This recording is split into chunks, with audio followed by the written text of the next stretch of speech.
Stack, it's been great working with you for the last, oh man, almost 15 years now. What I'm excited to talk about is just the advancements in some of the tech. Some of the new technology right now is so awesome at being able to measure breathing through a Bluetooth device and set it right to people's phones. The science of it has always been there, even for thousands of years, but has always been there. But now it's the application where in a fast-paced world, somebody can work on the breathing. So the big question is, why work on the breathing? Almost 90%, I didn't say 19 or 9, I said 90% of our energy that we're going to make every day comes from oxygen. In the peak performance space, where energy is so important in how we're going to perform, whether we are in that perfect state of focus and calm, and then being able to implement creatively and innovatively,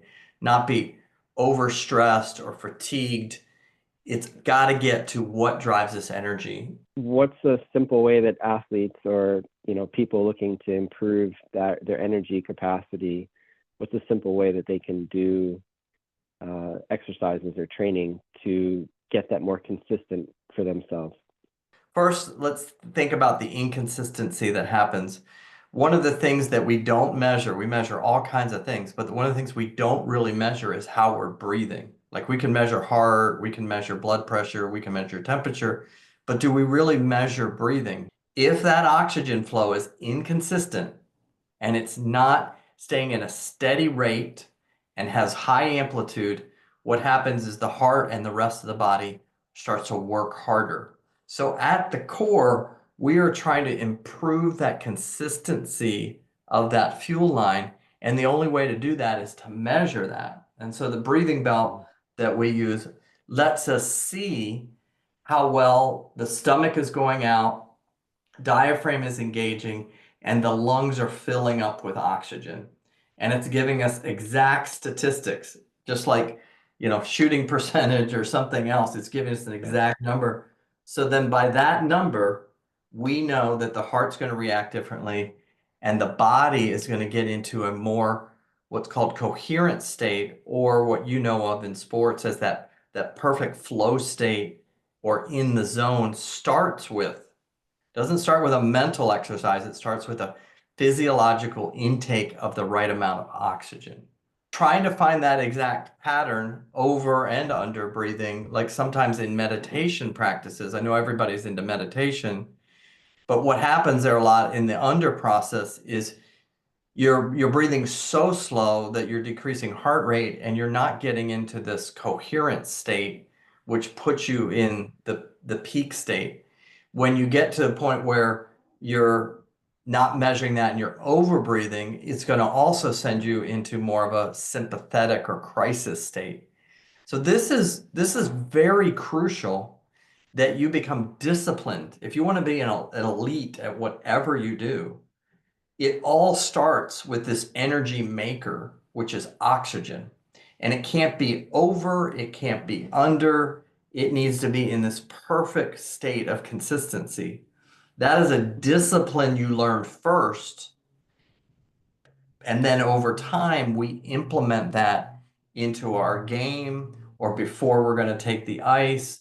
Whatever we're going to do, we're going to get my body prepped to engage by starting with the most important thing, which is oxygen. See, the inverse of this is how do we work with these people in life and death situations? Most athletes aren't in that, but we do work with people in special forces that are in life and death. And instead of letting their system run wild, they're able to keep it under control. And how are they able to do that? Because they're controlling the oxygen. The way that we like to see the breathing is in through the nose, okay? Because you have this unbelievable filter system that's able to filter all the stuff in the environment out. It's just amazing how you're created. And so if I use that filter system through the nose, I can clean a lot of the air out, and I can also change the temperature of it a little bit so that when it hits the lungs, it's maybe not as harsh, so that it's a little bit easier. So if your nasal pathways are clear, breathing through your nose and then breathing out through your mouth. I don't mind if you breathe out through your nose, but I like that out through the mouth Mhm. because that becomes an almost an auditory signal for me is I'm now in that calm phase. So if I'm going to engage in some type of action, it's going to happen on the in through the nose, out through the mouth. Yeah, and the good thing about the app I find is you guys have created this pacer that allows people to be able to follow something, to not have to count, like the traditional however many seconds in, however many seconds out. The pacer allows them to just kind of follow something more for, I would say, biofeedback or an extrinsic processes. And maybe it's worth touching on what the app does or what the belt, how the app and the belt work together. Sure. So like, what's the practical implications? Talked about the science of it, but like, how do I do this? Okay. Well, I've been doing this stuff for 35 years, and I know that time is of the essence, especially for an elite professional athlete. And so we've created something that's 8 minutes or less. Okay. And that can become a discipline that you're doing. I have coaches, players, executives that are able to commit to these 8 minutes.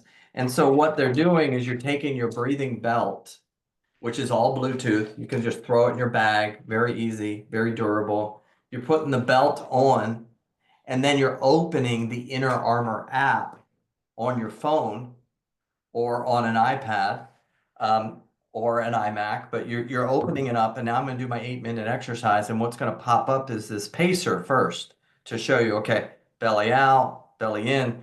And that's not just subjective. I'm measuring that. Are you following the pacer? Then those first exercises, when you're able to maintain that for the 3.5 minutes sitting and 3.5 minutes standing, you're going to get a star, and that star means you've accomplished holding that rhythm for that 3.5 minutes sitting and standing. Then the second phase is now we're going to say, okay, you have the rate down, but now we got to create the consistency. The breath needs to stay the same because I'm trying to keep the heart calm under pressure. So now we're going to add another variable, make it a little bit harder. And as long as we're breathing the same rate plus consistent, then I'm going to get a star. And then I'm going to move to the next level. And now what we're going to do is you're going to be able to watch anything on your phone, listen to any music, do whatever you want to on your phone, but it will only play, you will only hear the sound when your breathing is correct. So now we're getting a little bit closer to life because there's a distraction that I have to now mentally keep the pacer in my mind.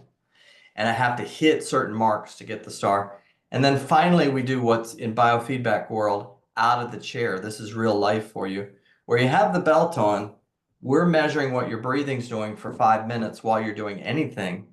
And after 5 minutes, you're able to see, am I able to maintain my rate and consistency? And that helps us transfer from initially just you watching the pacer to now when I'm out on the ice, when I'm out doing life, am I able to maintain that and do that like I should so that I can control the nervous system?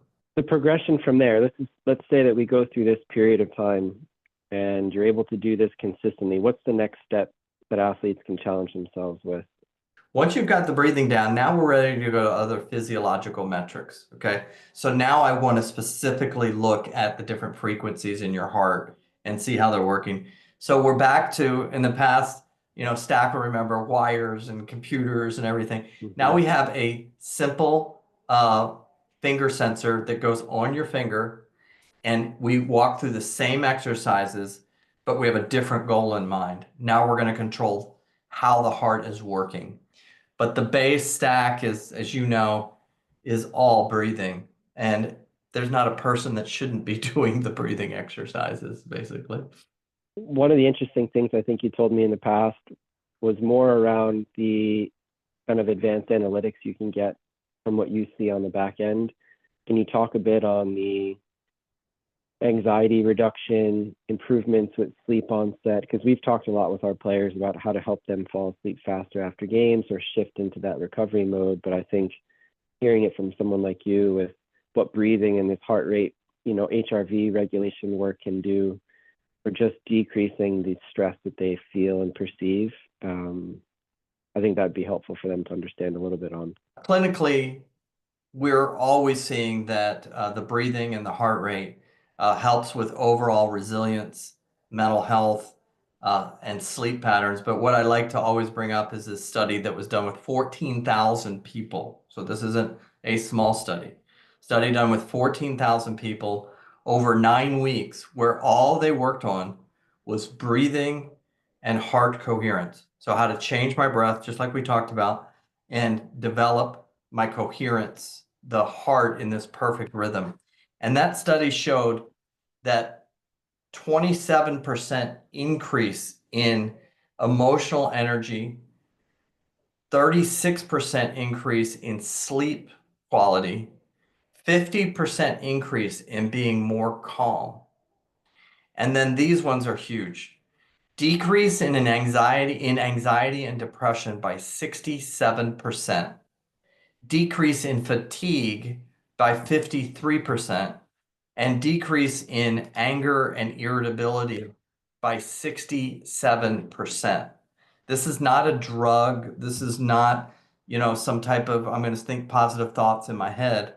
This is working with your body by fueling it in a way that it becomes more resilient to the environment. And it makes sense if we understand that 90% of our energy comes from oxygen. So if I'm controlling it, it starts to impact all these downstream things that I've been trying to work on, like my energy and my sleep and my focus and my emotions. Those all improve with that. And we've seen that clinically at university counseling centers where we're decreasing the number of sessions people need in the counseling centers by 50%, that people are actually not having to go into counseling because they're managing their anxiety and depression better. And that's not what this is about, but we're emotional creatures no matter who we are, right? And us being able to have emotional resilience in life is super important. And this lays the groundwork for that. Yeah, and I think what's fascinating about that is this teaches you the physical skill set of being able to, when you get in those stressful moments, reset, because you will naturally become stressed and angry and whatever it is, right? Everyone goes through it. So having the physical skill set to know how do I get myself recentered? How do I have that physical competency to be able to shift my nervous system pretty quickly? I think that's the most fascinating thing I've learned over the years, that when you hear those numbers, it complements everything that others are trying to do on the mental health side and the physical preparation. So that's awesome. Yeah, no, it's an easy device to use too. That's the best part about it. Yeah. Like you talked about, the days in the past of all the computers and the wires, like it's so simple. It's just a Bluetooth belt and a phone. So no, it's great. Thanks, Doc. Thanks for all this. Yeah, it's always good to see you, man. Yeah, Awesome. same. Yeah. Have a good one, okay?